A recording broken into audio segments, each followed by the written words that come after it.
Hello dear student, मी दिगंबर माळी माझ्या YouTube चॅनलमध्ये तुम्हा सगळ्यांचं पुन्हा एकदा स्वागत करतो. MST CET सेलच्या मागच्या नोटीसप्रमाणे आज तुम्हाला दुपारी 1 वाजता आन्सर की ही त्या ठिकाणी मिळायला हवी होती, पण सर्व्हर डाऊन असल्या कारणाने आन्सर की मिळायला थोडा उशीर झाला.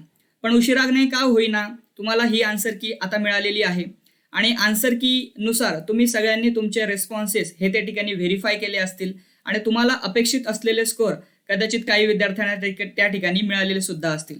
सो ज्या विद्यार्थ्यांना अपेक्षा होती आणि त्याप्रमाणेच मार्क्स मिळाले असतील तर ते आज खूप खुश असतील, कारण की मागच्या 6 महिन्यापासून त्यांनी प्रचंड मेहनत या रिझल्टसाठी घेतलेली होती आणि त्या अपेक्षेप्रमाणे जर त्यांना रिझल्ट्स मिळाले असतील तर ते आज खुश असतील. अशा सर्व विद्यार्थ्यांचं सगळ्यात पहिले मी अभिनंदन करतो.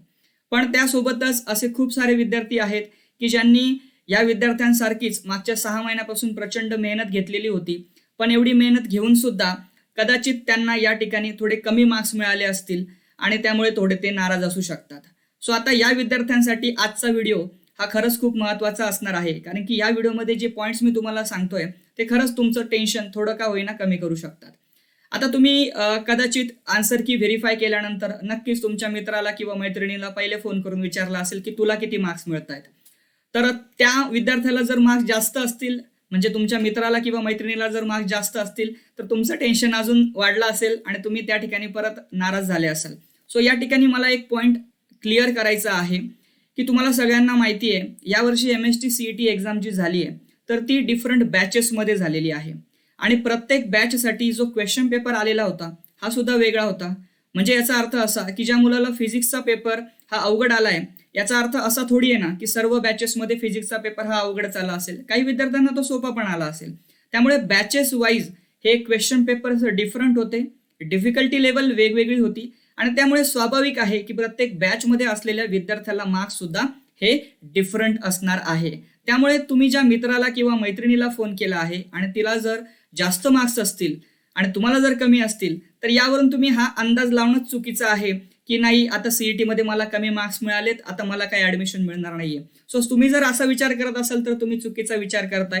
तुम्हाला सगळ्यात पहिले तुमचा जो ऍक्च्युअल रिझल्ट आहे तो येईपर्यंत वाट बघावी लागणार आहे, कारण की तुम्हाला सगळ्यांना माहिती आहे तुमचा जो रिझल्ट आहे तो रिझल्ट कॅल्क्युलेट करताना MST CET document on normalisation याबद्दलची नोटीस त्यांनी अगोदर रिलीज केलेली होती.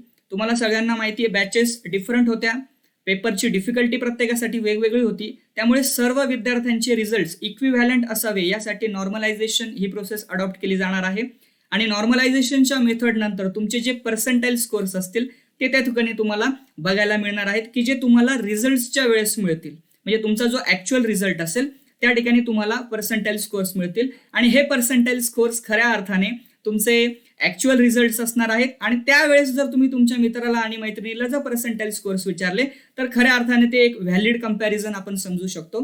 पण आत्ताच्या क्षणाला जर तुम्ही मित्राचे आणि मैत्रिणीचे मार्क्स ऐकून जर नाराज होत असाल तर मी तुम्हाला नक्की या ठिकाणी आवर्जून सांगू इच्छितो की तुम्हाला रिझल्ट येईपर्यंत वेट करायची आहे, कारण की पर्सेंटाईल स्कोर्स खऱ्या अर्थाने तुमचे ऍक्च्युअल रिझल्ट्स त्या ठिकाणी रिफ्लेक्ट करणार आहेत. आत्ताचा जो तुमचा आन्सर कीचा स्कोर आला असेल तर त्याने तुम्ही नाराजही होऊ नका आणि फार खुशही होऊ नका, ठीक आहे. आणि जर तुम्हाला अपेक्षेप्रमाणे मिळाले असतील तर काही हरकत नाहीये. पण काही विद्यार्थी मला फोन करतायत, मेसेज करतायत की सर मला स्कोर फार कमी दिसत आहेत आणि मी फार अभ्यास केला होता आणि आता एवढ्या कमी स्कोरवर माझं कसं होणार, मला ऍडमिशन मिळणार की नाही मिळणार आणि माझ्या मित्राला तर खूप जास्त मार्क्स मिळाले आहेत, त्याला गव्हर्नमेंट मिळून जाईल आणि आता मला गव्हर्नमेंट मिळणार नाही. सो अशा प्रश्नांचा विचार सध्या तरी करू नका, रिझल्ट पर्यंत तुम्हाला वेट करायचं आहे. सो आय थिंक तुम्हाला मी जे आता सांगतो आहे ते समजलं असेल. डॉक्युमेंट ऑन नॉर्मलायझेशन मध्ये स्पष्टपणे म्हटलेलं आहे की तुमचे रिझल्ट्स हे पर्सेंटाईल्स मध्ये कन्वर्ट केले जातील आणि पर्सेंटाईल स्कोर्स हे प्रत्येक बॅचसाठी हे सेपरेटली कॅल्क्युलेट केले जाणार आहेत आणि मग तुमच्या जो सगळ्यांचा रिझल्ट असेल तो आपण व्हॅलिड पद्धतीने कम्पेअर करू शकतो. आता एक तिसरी कॅटेगरी पण आहे विद्यार्थ्यांची की आन्सर की मिळाल्यानंतर त्यांना काही क्वेश्चन्समध्ये डाऊट्स आहेत किंवा त्यांना काही क्वेश्चन्स डाऊटफुल वाटतात. म्हणजे त्यांना असं होतंय की या क्वेश्चनचं आन्सर मला बरोबर वाटतंय पण CET सेलकडून मला ते चुकीचं देण्यात आलंय. सो तुम्हाला जर असे डाऊटफुल क्वेश्चन्स तुमच्या बायोलॉजीच्या पेपरमध्ये वाटत असतील तर तुम्ही असे डाऊटफुल क्वेश्चन्स चे जे काही स्क्रीनशॉट आहे ते स्क्रीनशॉट माझ्यासोबत शेअर करू शकता. या ठिकाणी माझा हा तुम्हाला मी व्हॉट्सअप नंबर देतो आहे. या व्हॉट्सअप नंबरवर तुम्ही जर तुमचे डाऊटफुल क्वेश्चन्स माझ्यासोबत शेअर केले तर नक्कीच मी तुम्हाला त्या ठिकाणी हेल्प करू शकतो त्याचं करेक्ट आन्सर सांगण्यासाठी. आणि तुमचं जे कन्फ्युजन आहे ते कन्फ्युजन सुद्धा या ठिकाणी मला दूर करायला आवडेल.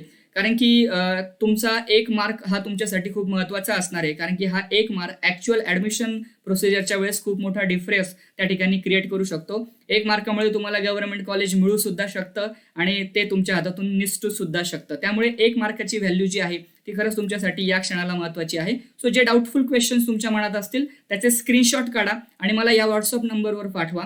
मी तुम्हाला नक्कीच ते सॉल्व्ह करून दाखवण्याचा प्रयत्न करेल. आणि जर शक्य झालं तर सर्वच डाऊटफुल क्वेश्चनसाठी मी एक सेपरेट व्हिडिओ बनवेल, म्हणजे ज्या मुलांच्या मनामध्ये ते क्वेश्चन्स डाऊटफुल आहेत त्यांना सुद्धा त्याचं क्लॅरिफिकेशन मिळून जाईल. त्यासोबतच या ठिकाणी मी तुम्हाला टेलिग्राम चॅनल दिलंय. सो हे टेलिग्राम चॅनल नक्की जॉईन करा. त्या ठिकाणी अपकमिंग जे कॅप राऊंड असणार आहेत, सीईटी सेलकडून येणाऱ्या इम्पॉर्टंट नोटिसेस किंवा फ्युचरमध्ये तुम्ही कुठला करिअर ऑप्शन निवडायला पाहिजे याबद्दलच्या काही टिप्स, त्यासोबतच MST CETचे अपडेटेड नोटिफिकेशन सुद्धा मी तुम्हाला त्या ठिकाणी प्रोव्हाइड करणार आहे. आणि यासोबतच तुम्हाला अशा पद्धतीचे व्हिडिओ यासाठीचे जे लिंक्स आहेत त्या सुद्धा त्या ठिकाणी मी प्रोव्हाइड करेल. सो आता जो तुमची आन्सर की तुम्हाला मिळाली आहे आणि जो काही तुमचा स्कोर आला असेल यासाठी प्लीज प्लीज प्लीज टेन्शन घेऊ नका. व्हॅलिड रिझल्ट हा तुमचा येईपर्यंत तुम्हाला त्या ठिकाणी निश्चिंत राहायचंय. रिझल्ट आल्यानंतर पर्सेंटेज स्कोर जे काही असतील त्यावेळेस आपण चिंता किंवा खुश स्वतःला ठेवण्याचा प्रयत्न करूया. आता सध्या तरी टेन्शन घेण्यात काही अर्थ नाहीये. ठीक आहे. So have a good day. Bye.